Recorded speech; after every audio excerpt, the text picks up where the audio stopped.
Hey guys, Prowl1701 here, and today we're going to be reviewing Planet of Giants, the first story from Season 2 of classic Doctor Who. My first time watching it on the Blu-ray set. I've seen the story only once before, but I had watched the DVD release that one of you had very kindly sent to me before the box set had come out. So it was nice watching the Blu-ray version of it. Now, it's interesting with this one because I had loved my first watch through. I've always been a big fan of Planet of Giants, of its set design, of the story. But it was always one of those stories I was wondering, what would I think on a second viewing, on repeat watching? That's the thing about some stories, is how your opinion of a story can change over time. And especially watching something for the second time, your first repeat viewing of it, will it hold up, or was it just kind of what happens next carrying it forward? I have several of these I'm curious about, you know, the mutants, the time monster, and Planet of Giants was one of those. But I'm happy to say I still loved it. I absolutely loved my watch through. I have still never watched the reconstructed episodes 3 and 4, but I actually liked the edited down episode 3 because the story does keep a brisk pace moving, so that might have been a good decision to trim those episodes down into one episode. Again, I love the set design. This is like watching a teleplay. It really is, which is kind of how classic Doctor Who is overall, and a lot of early Hartnell Who especially was shot in sequential order. But it's really apparent here. These sets look so good that I am convinced that they're in this Honey, I Shrunk the Kids scenario, which is the closest thing I can think to compare it to, with them walking around on these sets that actually look like they're shrunk down, and how the sets match when we see shots of where they're supposed to be from a more grown perspective, like the sink, like the sidewalk, how they match really well. I like when they're in the little cement crevices on the cobblestones, when they're in the little grass area, especially the sink. The sink is my personal favorite. I absolutely love when they're on the sink. It's got the little round reflector piece right there by the drain, which even has the little scratches on it that they get. They just do. They just get those little scratches.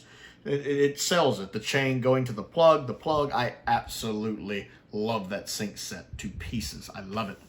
The briefcase, the matchbox, all of that looks so well done. Especially, we're talking about a kid's show in 1964, but it looks like a lot really went into that production. And the cast are selling it well. Their performances are selling the situation well. And the slow realization that it's not them in a land of giants, but it's actually them having shrunk. And I love the scene when the Doctor and Susan realize this. And I do love the fact Susan realizes this too.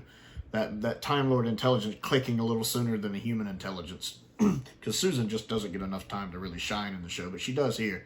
She has a couple moments too, like Susan has.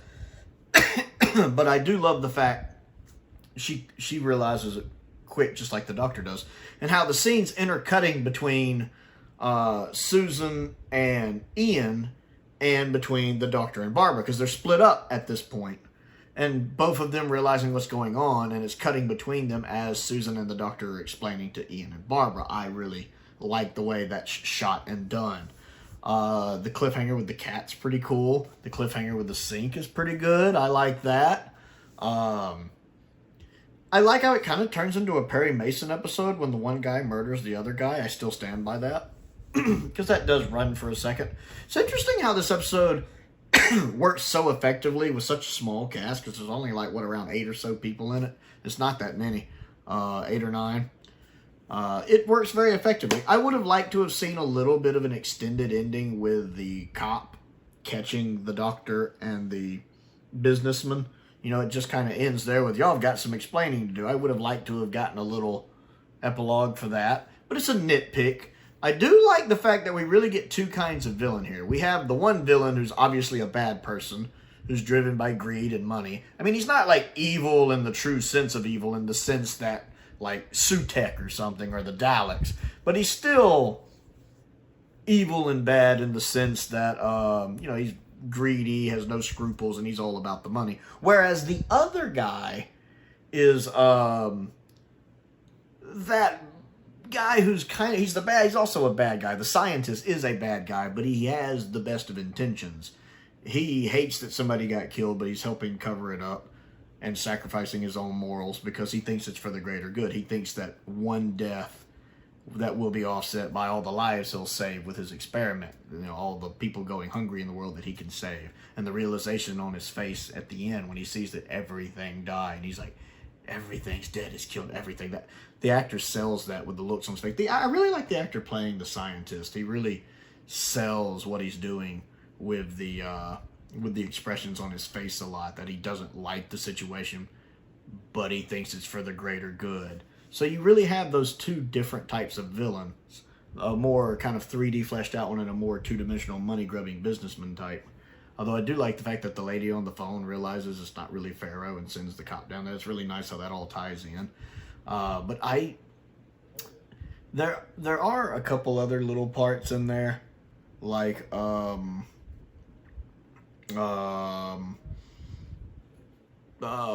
what was I thinking? What's her name?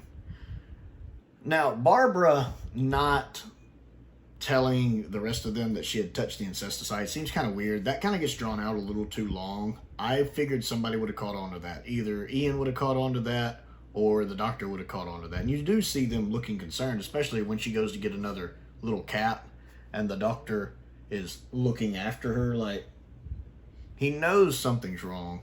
So you kind of figured one of them would put it together. So the fact that Barbara keeps that from them and doesn't tell them, I feel like that's stretched out a little much. Although the scene when she actually does pass out and they realize it's still a really good scene. It reminds. I always love almost relearning just how good the first Doctor is in this role. How good William Hartnell is as the first Doctor. Because the first Doctor might not be the traditional Doctor we think of. Like, for example, I think there's that old thing people say where who we think of as the Doctor really starts with Troughton. That all of the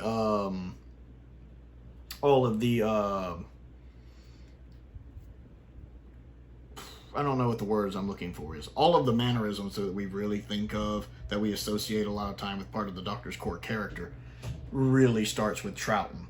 But Hartnell does a really good job of playing this Doctor, of the first Doctor. He sells it. The things he does with his body language, especially with his hands, and what he does with his facial expressions, in addition to how he does the dialogue, really sells this character. And even here in season 2, he's definitely softened from what we saw him in the first few episodes of season 1. I mean, he actually softened, I'd say midway by season 1, but he's treating everyone as friends, as companions. He almost has a paternal instinct over all of them, which I like when he's determined to climb up the drain pipe to go check on the other two, as he calls. We got to go check the other two. We can't leave them.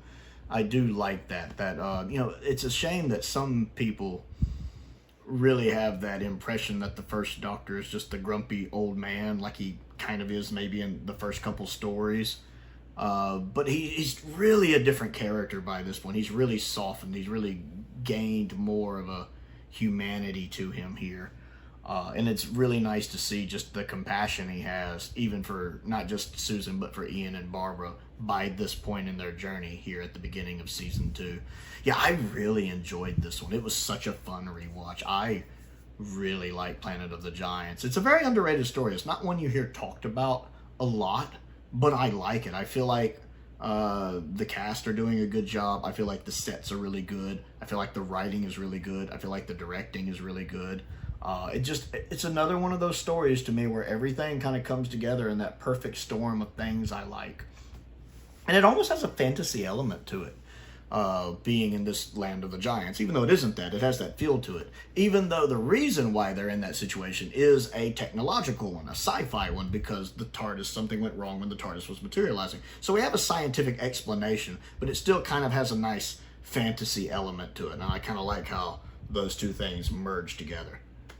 So yeah, Planet of the Giants. It's a fantastic story. If you haven't ever seen it, I definitely recommend it. If you haven't seen it in a while, I definitely recommend going back and watching it. It is a fantastic piece of Doctor Who, a fantastic piece of 60s Who, and definitely a reason why you should watch more of the first Doctor. So I want to know what you think. Comment down below and let me know. I always love talking about it down in the comments. It's always fun to have a discussion. Other things to do, don't forget to click the like button and the subscribe button. Don't forget to check out my Patreon. I have a link to that down there as well. I want to give a shout out to some of my top tier patrons, Colin Coney and Perkins. I appreciate their support as I do the support of all of my patrons. It is appreciated. I also have links to my Amazon wish list and a link to my Amazon UK wish list as well. I've updated those recently, added some more standard edition collection sets on there. Thanks again for sending the season 18 one, Simon. I appreciate that. Simon's also one of my patrons. And YouTube memberships are also available. Most importantly, thank you for watching.